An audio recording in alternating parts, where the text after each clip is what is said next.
사도신경으로 우리의 신앙을 고백하겠습니다. 나는 전능하신 아버지 하나님 천지의 창조주를 믿습니다. 나는 그의 유일하신 아들 우리 주 예수 그리스도를 믿습니다. 그는 성령으로 잉태되어 동정녀 마리아에게서 나시고 본디오 빌라도에게 고난을 받아 십자가에 못 박혀 죽으시고 장사된 지 사흘 만에 죽은 자 가운데서 다시 살아나셨으며 하늘에 오르시어 전능하신 아버지 하나님 우편에 앉아 계시다가 거기로부터 살아있는 자와 죽은 자를 심판하러 오십니다. 나는 성령을 믿으며 거룩한 공교회와 성도의 교제와 죄를 용서받는 것과 몸의 부활과 영생을 믿습니다. 아멘. 우리 찬송가 276장 찬양하시겠습니다. 찬송가 276장 찬양하시겠습니다.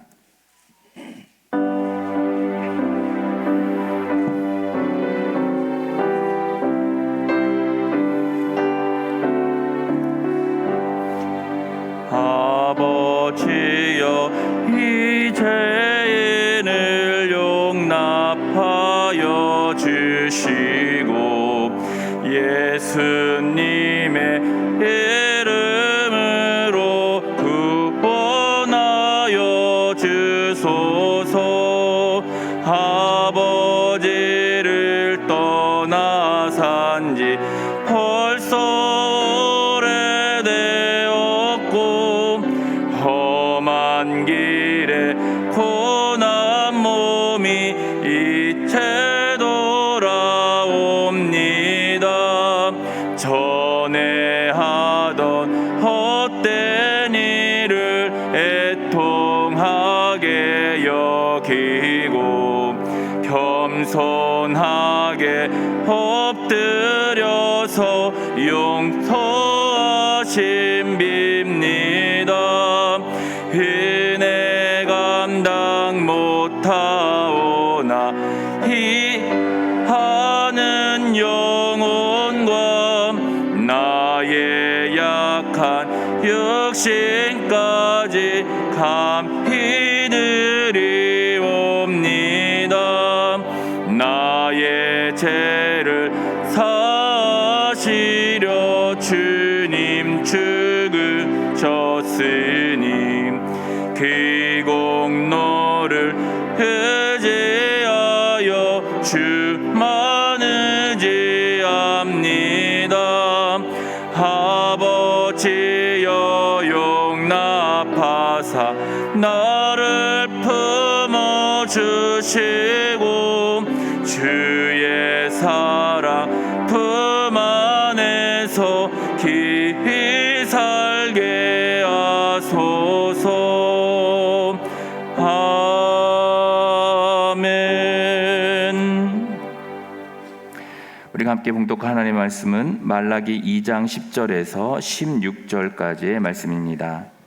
말라기 2장 10절에서 16절까지의 말씀입니다. 우리 한 절씩 교독하신 후에 마지막 절은 함께 봉독하겠습니다. 우리는 한 아버지를 가지지 아니하였느냐? 한 하나님께서 지으신 바가 아니냐? 어찌하여 우리 각 사람이 자기 형제에게 거짓을 행하여 우리 조상들의 언약을 욕되게 하느냐? 유다는 거짓을 행하였고 이스라엘과 예루살렘 중에서는 가증한 일을 행하였으며 유다는 여호와께서 사랑하시는 그 성교를 욕되게 하여 이방 신의 딸과 결혼하였으니 이 일을 행하는 사람에게 속한 자는 깨는 자나 응답하는 자는 물론이요 만군의 여호와께서 제사를 드리는 자도 여호와께서 야곱의 장막 가운데에서 끊어 버리시리라. 너희가 이런 일도 행하나니 곧 눈물과 울음과 탄식으로 여호와의 제단을 가리게 하는도다. 그러므로 여호와께서 다시는 너희의 봉헌물을 돌아보지도 아니하시며 그것을 너희 손에서 기꺼이 받지도 아니하시거늘 너희는 이르기를 어찌 됨이니까 하는도다. 이는 너와 내가 어려서 맞이한 아내 사이에 여호와께서 증인이 되시기 때문이라. 그는 내 짝이요 너와 서약한 아내로되 내가 그에게 거짓을 행하였도다. 그에게는 영이 충만하였으나 오직 하나를 만들지 아니하셨느냐? 어찌하여 하나만 만드셨느냐? 이는 경건한 자손을 얻고자 하심이라. 그러므로 내 심령을 삼가 지켜 어려서 맞이한 아내에게 거짓을 행하지 말지니라. 같이 있습니다. 이스라엘의 하나님 여호와가 이르노니 나는 이혼하는 것과 옷으로 학대하를 가리는 자를 미워하노라. 만군의 여호와의 말이니라. 그러므로 너희 심령을 삼가 지켜 거짓을 행하지 말지니라. 아멘. 기도하겠습니다. 좋으신 아버지 하나님, 은혜를 감사합니다. 지난 간밤에도 저희들을 주님 품 안에서 편히 쉬게 해주시고 또 이 새벽에도 저희들을 주 앞에 불러주심을 감사합니다. 오늘도 저희들에게 새날 주시고 또 생명 주시고 건강 주셨는데 이 한 날도 주님과 더불어 동행하게 하시고 주를 기쁘시게 하는 한 날 되게 하여 주옵소서. 이 새벽에도 주님께 감사의 예물을 올려드립니다. 하나님의 은혜에 감사합니다. 또 1,000번째 예물 11조 선교 장학 구조원금을 주님께 드립니다. 하나님 아버지, 믿음으로 또 순종으로 감사로 드리는 예물을 주님께서 기뻐 받으시고 약속하신 하늘의 복과 땅의 복으로 충만하게 채워 주옵소서. 주의 은혜로 종의 가정들을 형통케 하시며 그 자녀들을 축복하여 주시옵소서. 예수님의 이름으로 축복하며 기도하옵나이다. 아멘. 할렐루야. 새벽에도 주의 은혜와 축복이 함께 하시기를 축원합니다. 오늘 밖에 비가 많이 오는데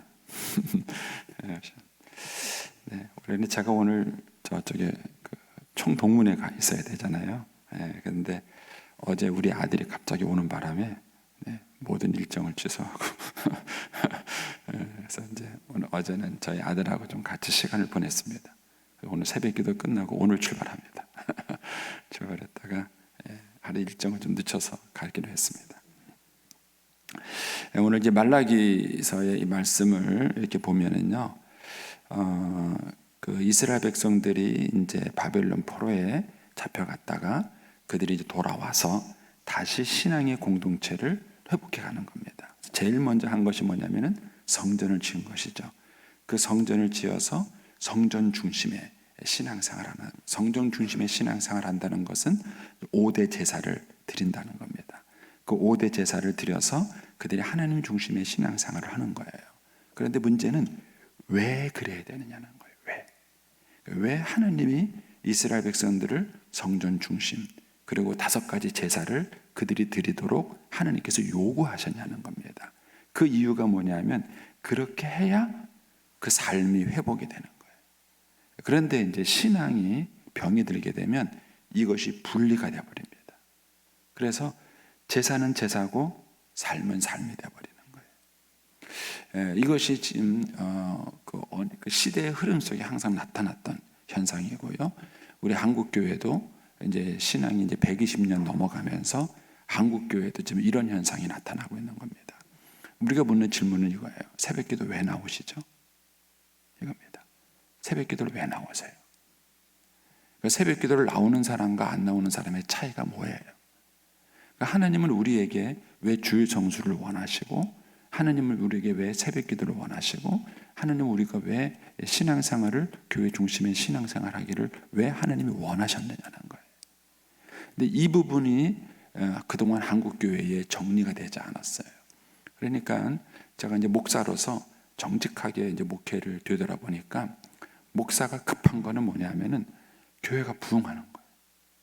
목사 입장에서는 어떻게든지 교회가 부흥해야 되고요. 교인들이 어쨌든 교회에 충성을 해야 돼요. 그러니까는 교회를 부흥시키고 교인들을 교회에 충성스럽게 하려고 하다 보니까는요, 신앙이 병들게 만드신 거예요.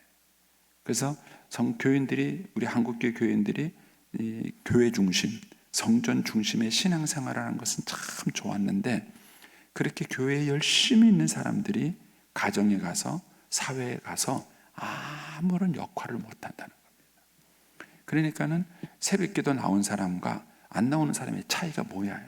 심지어는 교인도 그 얘기를 해요. 교인도. 어떤 분이 딴 교인이 아니라 우리 부여중앙교회 교인이에요. 그래서 내가 마땅히 새벽기도 나와야 될 사람이 안 나와요. 그래서 왜 안 나오시느냐 그랬더니까 그분의 얘기가 그거예요. 목사님, 자기가 볼 때는 새벽기도 나가는 사람이나 안 나가는 사람이나 차이가 없대. 자기는 새벽기도 왜 나가야 되는지 모르겠대. 그분은 좀 비판적이죠. 비판적으로 그 얘기를 하신 거죠. 근데 같은 교인이 그렇게 느끼는 거예요. 예수 안 믿는 사람이 그렇게 말을 한다면 이해가 되는데, 같이 예수 믿는 사람들이 그 생각을 하는 거예요. 새벽기도 나가는 사람과 안 나가는 사람이 대체 뭐가 차이가 있냐는 거예요. 차이가 뭐냐는 거예요. 이것이 우리 한국 교회가 갖고 있는 숙제예요. 근데 사실 이 질문은 우리 자녀들이 하고 있는 겁니다. 우리 자녀들이 말하지 않을 뿐이지, 부모하고 이렇게 부딪히지 않을 뿐이지, 우리 자녀들이 보기에 느끼는 거예요. 우리 자녀들이 볼 때 정말 엄마 아빠가 새벽기도 가는 게 꼭 필요하다. 만약에 그렇게 느꼈다면, 자기들이 그렇게 느꼈다면 그렇게 꼭 필요하도록 가려고 할 거예요.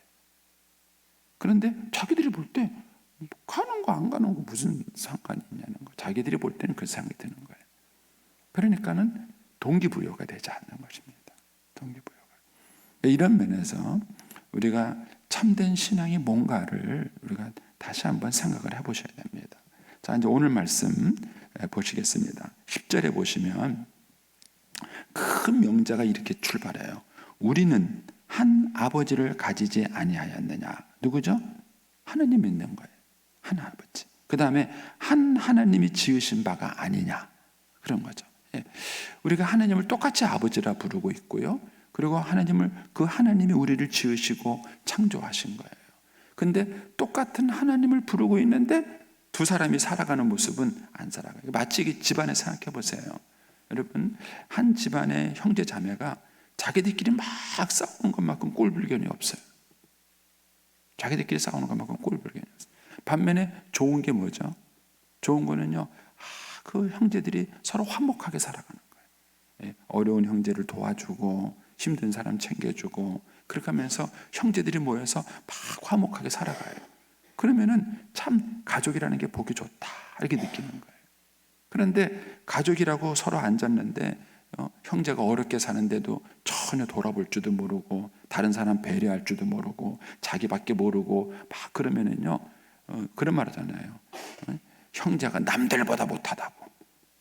그런 얘기 안 듣고 크셨어요? 형제가 남들보다 못하다고. 형제가 있다는 게 뭐예요? 형제가 있다는 게.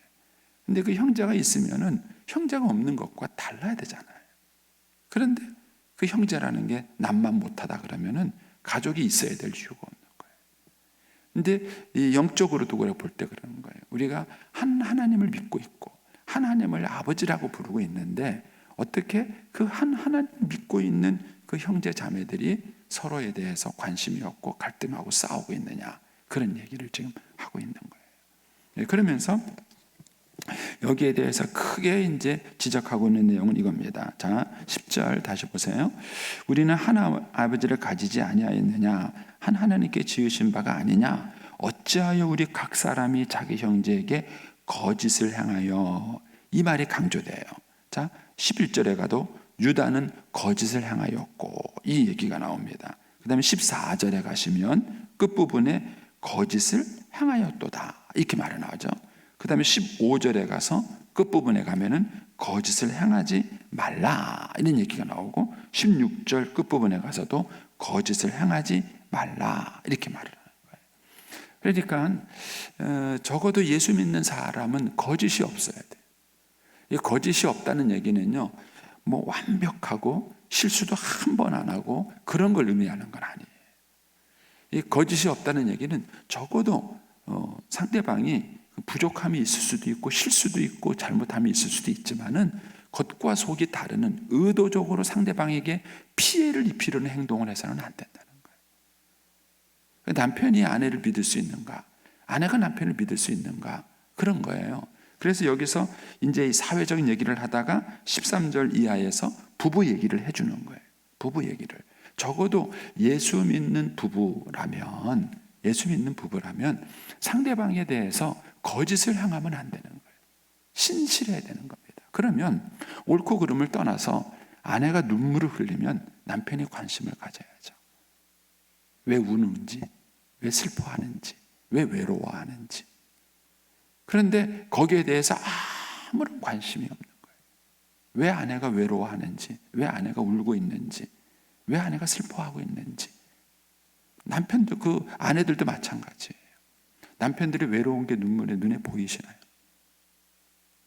남편들이 왜 그 외로워하고 힘들어하고 어려워하는지, 이런 것들에 대한 상대방에 대한 그런 관심과 배려가 애초부터 없는 거예요. 근데 이것은 신앙이 아니라는 거예요.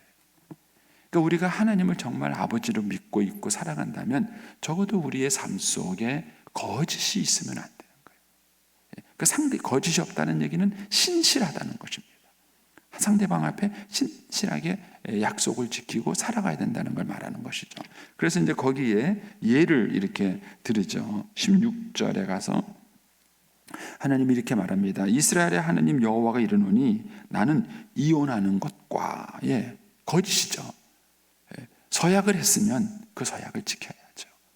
근데 우리는 서약이 뭔지 모르는 거예요.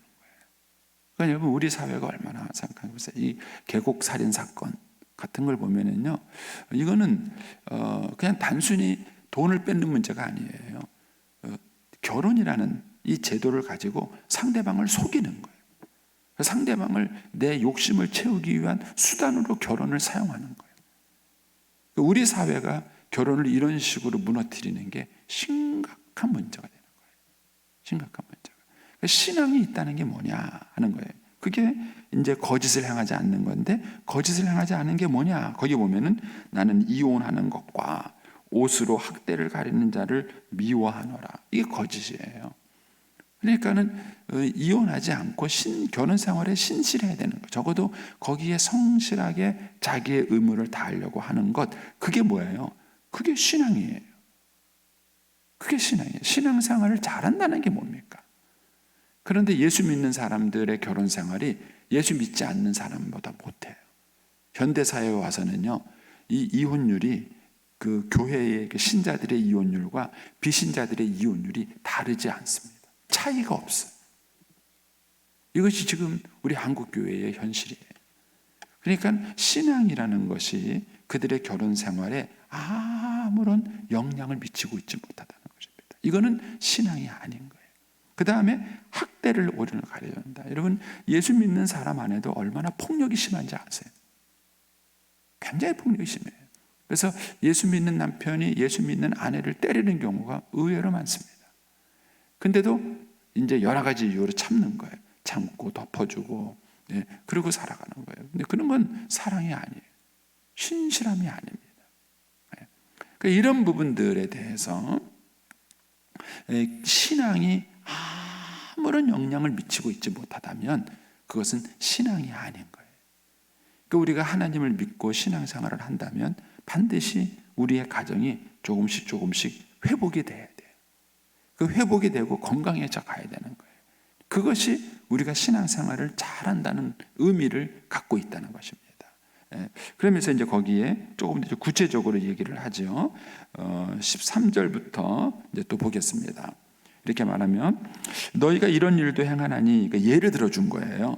10절부터 12절까지 해서 너희가 참 거짓을 행한다. 왜 이런 거짓을, 하나님 이런 거 싫어한다, 이런 얘기를 해놓고 13절에 가서 조금 더 구체적인 예를 드는 겁니다. 너희가 이런 일도 행하나니 눈물과 울음과 탄식으로 여호와의 제단을 가리게 하는도다. 그러므로 여호와께서 다시는 너희의 봉헌물을 돌아보지 아니하시며 그것을 너희 손에서 기꺼이 받지도 아니하신다. 여러분, 하나님이 우리가 드리는 모든 헌금, 하나님이 우리가 드리는 모든 예배를 다 받는 게 아니에요. 근데 우리는 자꾸 착각해. 이게 무속적 신앙이에요. 여러분, 무속인들은 재물만 많이 갖다 바치면 좋아하지 그 사람이 어떻게 사는지를. 저는 이제 우리 어머님이 어렸을 때 굿도 많이 하고요. 우리 아버님이 바람을 피셨으니까 나이가 들어서 아는 거죠. 어렸을 때 잘 몰랐어요. 근데 나중에 날 생각해 보니까 이제 우리 어머님이 굿도 많이 하고 막 점도 많이 치러 다니고 막 그랬던 것 같아요. 그런데 이제 이렇게 가만히 보면은요, 이 남편이 자꾸 바람을 펴요. 무당을 찾아가요. 그 무당이 뭐라 그러죠? 너 남편한테 밥 잘해줬냐? 너 남편한테 좀 잘 아내로서 역할을 잘했냐? 이렇게 물어보는 무당이 있어요? 그런 거 하나도 안 물어봐요. 뭐 애기 꼈다느니, 뭐 귀신이 들렸다느니, 그래서 그것을 막아야 된다느니, 그래가지고 부적을 써가지고요, 바람피는 남편의 속주머니에 집어넣어야 된다는 둥, 팬티에다가 꼬매야 된다는 둥, 그래요. 여러분, 그렇게 해놓고 나면 남편의 바람기가 멈추나요? 그러니까 인간의 책임을 영적으로 돌려버리는 거예요. 귀신이 들려서 인간이 성실하지 못한 거죠. 자기 책임을 다하지 못한 거죠. 근데 그거를 귀신이 들려서 그렇다느니, 뭐 악한 영이 들려서 그렇다느니, 거기에다가 모든 책임을 밀어버리는 거예요. 그래서 구술해야 된다. 이런 것들이 잘못된 신앙의 행태인 거예요. 근데 이런 모습이 교회 안에도 그대로 들어오는 거예요. 그러니까는 하나님께서는 모든 봉헌물을 다 받으시는 게 아니에요. 모든 제사를 다 받으시는 게 아니에요. 그런데도 사람들은 자꾸 예배를 드리고 봉헌물을 드리고 헌금을 하는 데만 집중을 하는 것입니다.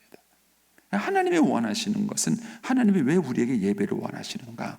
그건 하나님을 경외하고 하나님을 두려워하는 하나님 중심의 삶을 살게 하기 위해서 우리에게 예배 중심의 삶을 요구하신 거예요.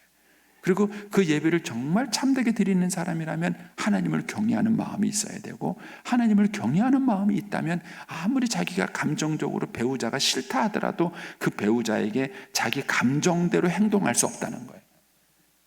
하나님을 경외하는 그 믿음이 그 순간 발휘가 돼야 된다는 거예요. 그 순간 발휘가 돼야 된다는 거예요. 그리고 그것이 그들의 가정에 변화가 와야 한다는 것입니다. 이것이 신앙의 진짜 모습이에요. 그런데 그렇게 신앙생활을 열심히 하는 사람이 가정 안에서 믿음으로 감당하는 게 무엇인지를 잘 나타나고 있지 않은 것입니다. 이것이 이제 이 시대의 문제인 것이죠. 그래서 한쪽으로는 눈물과 울음과 탄식이 있는 거예요. 이거는 사람의 그런 괴롭힘을 하는 것이죠. 그런데 한쪽으로는 하나님께 봉헌물을 드린다는 거예요. 이게 이제 신앙의 잘못된 형태로 갔을 때 이런 형상이 빚어지는 것입니다. 이걸 또 자꾸 오해하지 마세요. 예수 믿는 사람들이 완벽한 삶을 살아간다, 실수가 한 번도 없다, 그걸 말하는 게 아니에요. 여전히 실수가 있고 잘못이 있어요. 그렇다 하더라도 신앙이 삶에 자꾸 영향을 미쳐서 세월이 가고 세월이 가면은 점점 이게 나아져야 되는 거예요. 우리의 삶의 그런 부족한 부분들이 점점 나아지는 모습이 있어야 돼요. 그게 살아있는 신앙을 갖고 있는 것이지요. 자, 그래서 이제 거기에 이제 14절에 주님이 말씀하시죠. 너희는 이르기를 어찌 됨이니까? 왜 하나님께서 우리의 재물을 받지 않습니까? 이거예요. 하나님, 내가 이렇게 하나님께 기도들 드리고 예배도 드리고 금식도 하고 헌금도 했는데 하나님 왜 나에게 축복해 주지 않으세요? 이렇게 얘기를 하는 것이죠. 근데 하나님은 너 그 신앙 가짜다, 이렇게 말하는 거예요. 가짜기 때문에 안 받는 것이다, 이렇게 말하면서 14절에 이렇게 말하는 거죠. 너희는 이르기를 어찌 됩니까? 하도다 이는 너와 내가 어려서 맞이한 아내 사이에 여호와께서 증인이 되시기 때문이다. 여러분이 하나님의 손길을 느끼세요. 부부 생활을 할 때, 가정 생활을 할 때 하나님이 증인이 돼서 지켜보고 있다는 거, 그거 느껴지세요? 그게 느껴져야 신앙이에요. 그런데 그 시퍼렇게 살아있는 하나님의 눈이 느껴지지 않는다면, 그렇다면 그 신앙이 뭐냐는 거예요. 그 신앙은 가짜라는 거예요. 가짜라는 거예요. 그리고 하나님이 시퍼렇게 살아서 지켜보시는데 어떻게 아내를 때려요? 그건 상상도 할 수 없는 거예요. 하나님을 무시하는 행동이에요. 하나님을 무시하는 행동인 거예요. 그러니까는 하나님께서 이 얘기를 하시는 거예요. 너 결혼했지? 너 서약했지? 내 앞에서 서약했잖아. 그거 나 지켜보고 있어. 그런 거 하나님이. 너 그 약속한 거 잘 지키고 있는지 안 지키고 있는지 내가 너 지금 지켜보고 있어. 하나님은 그러시는 거예요. 그렇다면 그 약속을 지키고 그 서약을 지키기 위해서 신실하게 살아가는 것을, 그게 바로 신앙이다라는 얘기를 해주시는 거예요. 그리고 이제 한 걸음 더 나가서 주님께서 이제 15절에 그런 얘기를 하시는 것이죠.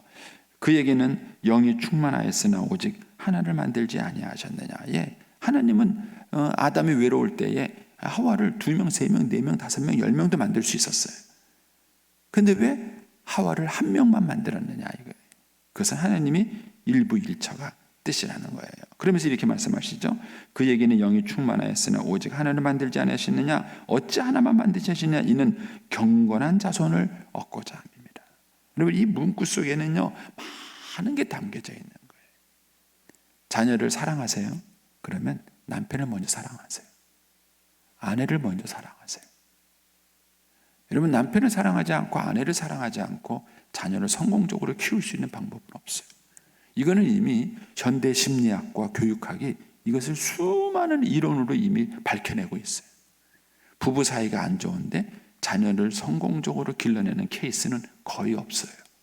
예외적으로 있을 뿐이에요. 예외적으로 거의 없습니다. 그런데 우리들의 실수는 뭐냐면 배우자는 무시하고 자식만 사랑한다는 거예요. 이거는 절대 성공할 수 없는 케이스예요. 근데 사람들이 이걸 자꾸 오해를 하는 거예요. 그래서 주님께서 그 얘기를 하시는 거예요. 너 정말 경건한 자손을 얻고자 하느냐? 그렇다면은 부부 사랑을 잘하라.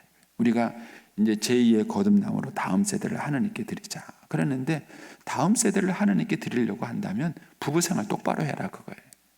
결혼 생활 똑바로 해라 그거예요. 그래야 다음 세대를 하나님께 드릴 수 있는 거예요. 그래서 얼핏 보면은 저 표가 다음 세대만 생각하는 것 같지만 다음 세대를 하나님께 드리기 위해서 마더와이즈를 하는 거예요. 결혼 생활을 건강하게 만드는 거예요. 그 가정이 건강해지고 결혼 생활이 건강해져야 그래야 그 다음 세대를 하나님의 자녀로 경건하게 길러낼 수 있는 거예요. 성공할 수 있는 거예요. 이런 것들이 서로 연결되어 있는 것입니다. 연결되어 있는 것이죠. 그래서 이제 15절에 이렇게 말씀하시죠. 그 얘기는 영이 충만하였으나 오직 하나를 만들지 아니하시느냐? 어찌 하나만 만드셨느냐? 이는 경건한 자손을 얻고자 하심이라. 그러므로 내 심령을 삼가 지켜서 어려서 맞이한 아내, 어려서 맞이한 아내는 조광지처럼 말하는 거예요. 어려서 맞이한 아내에게 거짓을 행하지 말라. 이게 신앙이에요. 신앙이라는 게 뭐냐? 참 신앙이라는 게 뭐냐? 내 심령을 삼가 지켜서 어려서 맞이한 내 아내에게, 이거는 남편에게, 그렇게 읽으시면 돼요. 여자분들은요, 남편에게 거짓을 행하지 않는 거. 자 보세요. 어젯밤에 신나게 싸웠어요. 부부가 잔뜩 열받아요. 그리고 새벽기도 나왔어요. 그러면 집에 가서 달라져야죠. 삶과 심령을 지켜서 마음을 지키라는 거예요. 그러면 우리가 배우자 때문에 속상하고 힘들고 어려운 일들 많이 있잖아요.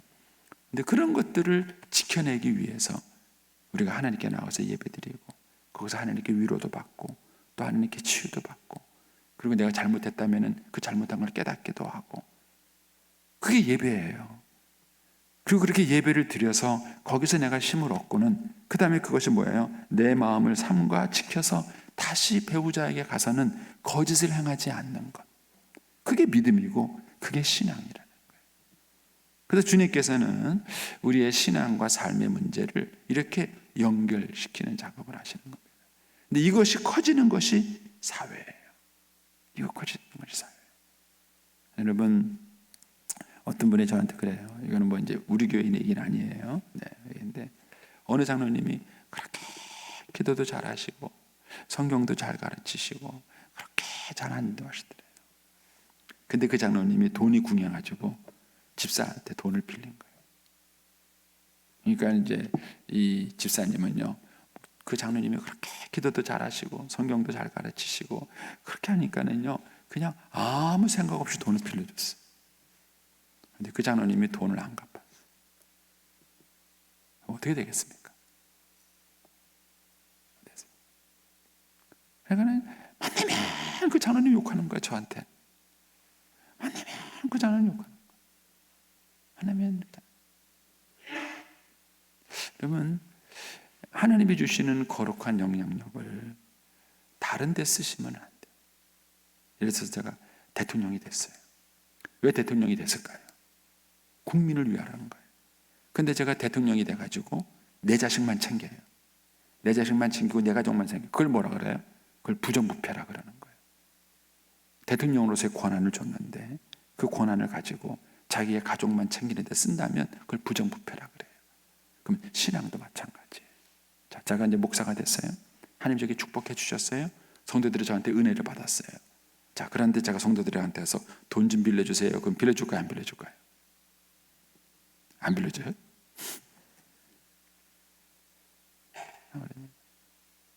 목사는 그래서 성도들하고 동거래를 안 하는 거예요. 왜냐하면 하나님이 나에게 주신 거룩한 영향력이 있어요.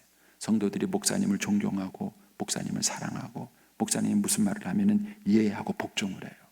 그러면은 그 거룩한 능력을 어디다 써야 될까요? 성도들의 신앙을 세우는 데 써야 돼.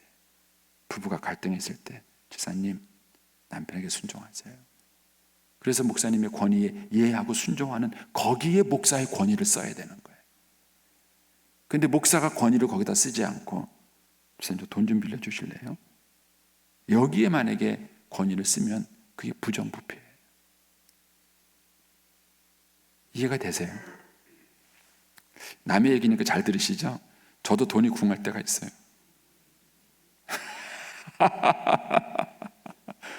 저도 돈이 궁할 때가 있어요. 그럼 어떻게 해요? 그래서 힘들었어요. 하느님이 나에게 주시는 이 거룩한 영향력을 절대로 사적으로 쓰지 않겠다. 절대로 사적으로 쓰지 않겠다. 그리고 이것을 하나님의 나라만을 위해서 쓰겠다. 이게 어렵더라고요. 어려운 거예요. 여러분, 신앙생활을 잘한다는 게 뭡니까? 저는 그래서 우리 장로님들이 잘 살아야 된다고 생각해요. 장로님 되면 복 많이 받아야 된다고 생각해요.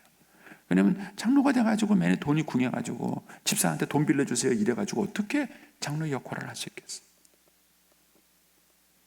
그러니까 하나님께서 우리에게 주시는 그런 거룩한 능력을 가지고 우리가 성도들에게 거짓을 행하지 않는 신실함으로 살아가야 되는 거예요. 그게 믿음이에요.